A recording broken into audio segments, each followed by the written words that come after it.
Welcome to Save Your Sanity, help for handling hijackals, those difficult, toxic, and often disturbing people in your life.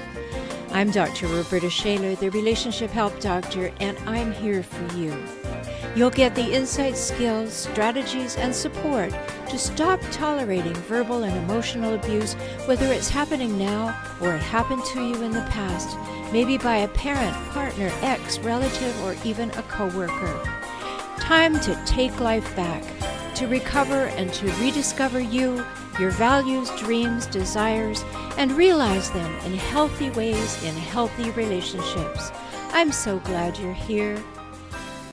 Hello, and welcome to Save Your Sanity. Have you ever had that feeling that your mother or your friend or your partner or somebody that you think is close to you is more of a frenemy than a friend?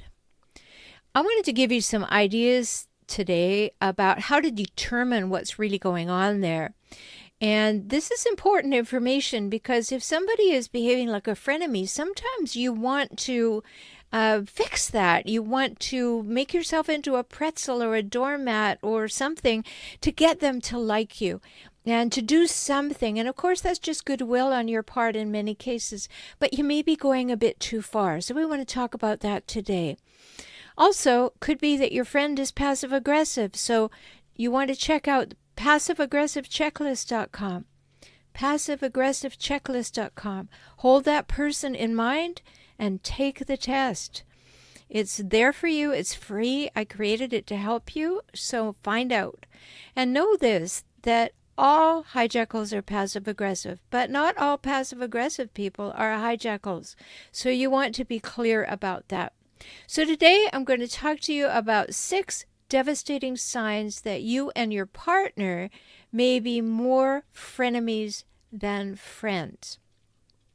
And if you need something further from me after you listen to this, you can always go to forrelationshiphelp.com, relationshiphelp.com, find things there, and my YouTube channel with the same name, For Relationship Help.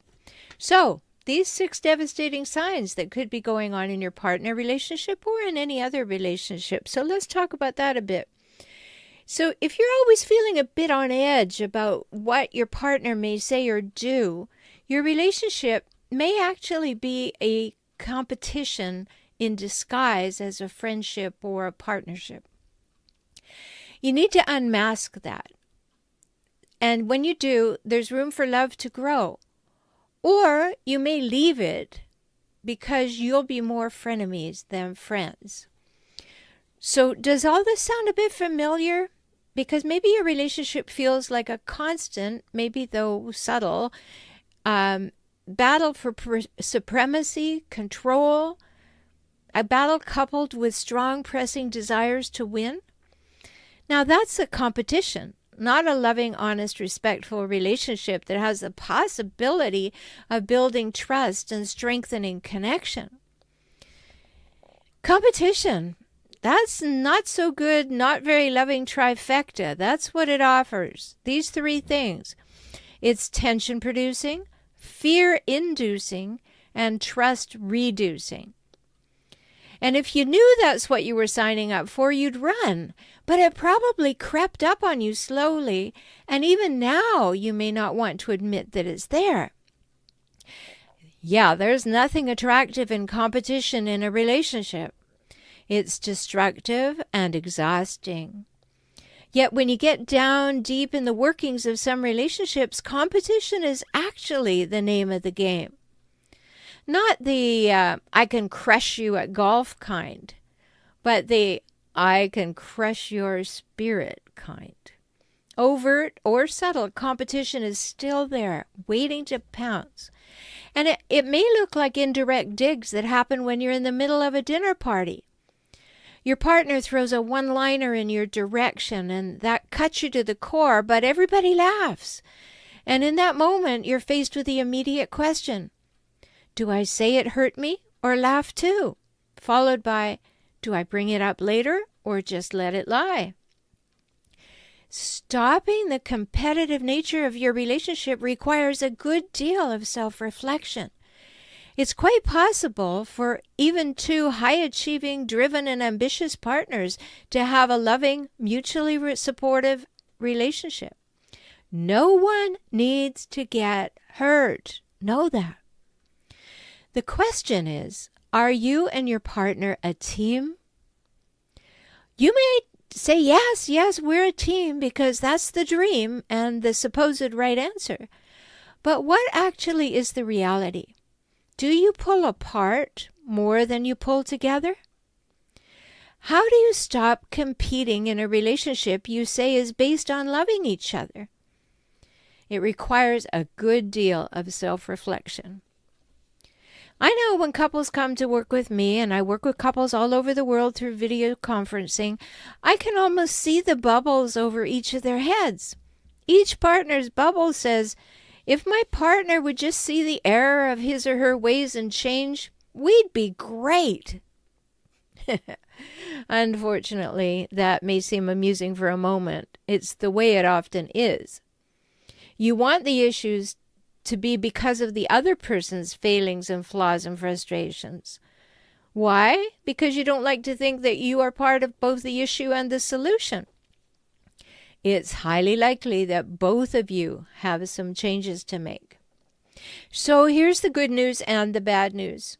Change starts with you, not with your partner, if you want to put an end to the destructive competition in your relationship. So self-reflection. Take some quiet time. Sit down and ask yourself these essential questions. Now, I'm going to give you these questions. You may need to listen several times before you capture them all, but I will put them in the show notes so you can go and read them there. So here are the questions to sit down in a quiet time with enough time and enough willingness to truly dig deep and answer them. Is there a way that I'm inviting competition in my relationship by my words, my action, my demeanor, or my stance in life and in my relationship particularly? Do I turn everything into a debate? Is my first inclination to find fault rather than see the good? When I'm really honest with myself, do I have a big need to be right? Am I only happy when I'm winning? Am I on guard and look for ways to prove my partner is wrong? Do I have a glass half full or half empty outlook? How much of the time am I focused on what I appreciate and love about my partner? Is that enough? And last question, do I have my back up and something to prove that keeps me concerned, vigilant, and on edge? So I really invite you to sit with that list. Come back and revisit it. Let these possibilities sink in completely. You're doing this to get better acquainted with yourself so you can bring those insights to improving your part in your relationship. It can help you release the need for competition, and often when you release it, your partner will too. Of course, that won't happen if you're with a hijackal. Now, what if you read that list and your immediate thought is, wow, that describes my partner perfectly? That's a good moment to look at yourself clearly and ask, am I fueling it? Am I matching it? Am I enjoying it, or am I wanting to run from it? We were shaped. We come by our traits and behaviors and patterns from the people who raised us and others who influenced us, usually long before we were 20 years old. That's why we begin by looking at the various cookie cutters we met in life that left us in the shape we're in. No, not through deep psychoanalysis, but by having an insight or two that can help us realize we can choose to do life differently. We don't have to stay in the shape we were stamped with. It doesn't have to be what we were, quote unquote, cut out for any longer. We can change and grow and transform. If you only focus on your partner's shortcomings, nothing will change. You'll defer the blame, but it doesn't stop the pain. Only looking within makes that difference. So if your relationship is a courtroom or a boxing ring or a jousting tournament, you'll never be happy. Where there is a focus on winning or losing, of course you can't find love, safety, honesty, or respect. And those are the cornerstones of healthy relationships. I wrote about them in my book, Kaizen for Couples. If you can't find love, safety, honesty, or respect, or reliability, then you do not have those cornerstones that create a healthy, rich, empowering, supportive relationship. So, competition. What does competition and one-up womanship or one-upmanship do? Well, competition is destined to leave you single, lonely, or at least, even if you're in a relationship, with the lack of intimacy you likely crave. And if you're in a competitive mode, people will shy away from you because you don't feel safe to be around. And again, constant debate, it leaves you exhausted and worn down and wounded. And living with competition all the time, your need to be right means that no one around you can also be right. And really, that's a losing strategy. And if you have a need for control, it leaves other people wanting to cut the strings and stay far away from the puppeteer you want to be. So if any of those things apply to you, there's some really good insights where you can go to change right away. Always remember, I'm here to help you. So go to forrelationshiphelp.com if you want that help. Because if your relationship is a competition, you too need to be discussing, understanding, setting, and maintaining healthy boundaries. Otherwise, nobody's going to be happy, especially in the long run. The self-reflection required to set and establish your personal boundaries is imperative. Self-reflection. There's no quick fix or an easy solution to that. So, if you're looking at maybe your relationship is just disguised competition and that you may be more frenemies than enemies and you're thinking that's a possibility, for now, be aware. Is your relationship a competition? And if so, is it what you want? And if your answer is no, then get the relationship help and relationship advice you need to put an end to the tournament. It's almost impossible to put an end to the competition on your own because it is so much a part of you. It's things that were given to you in your early life. It's the way you know to behave. It's the way you know to feel safe. Don't beat yourself up about it if you find that that's the way you're actually hardwired at the moment. That can be fixed. That can be changed. You inherited that. You adopted it. You adapted it in order to survive, and you can change that. But these are devastating signs.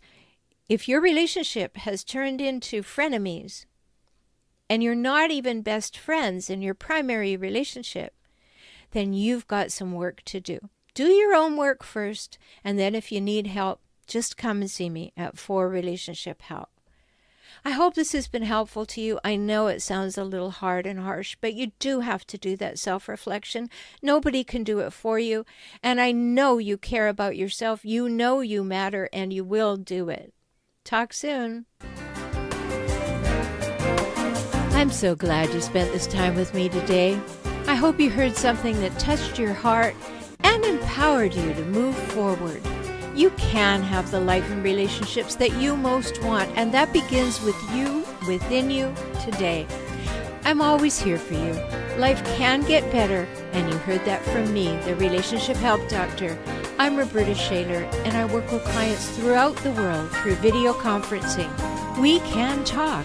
So learn more at forrelationshiphelp.com, forrelationshiphelp.com, or visit me on YouTube at For Relationship Help. Join me for next week's show.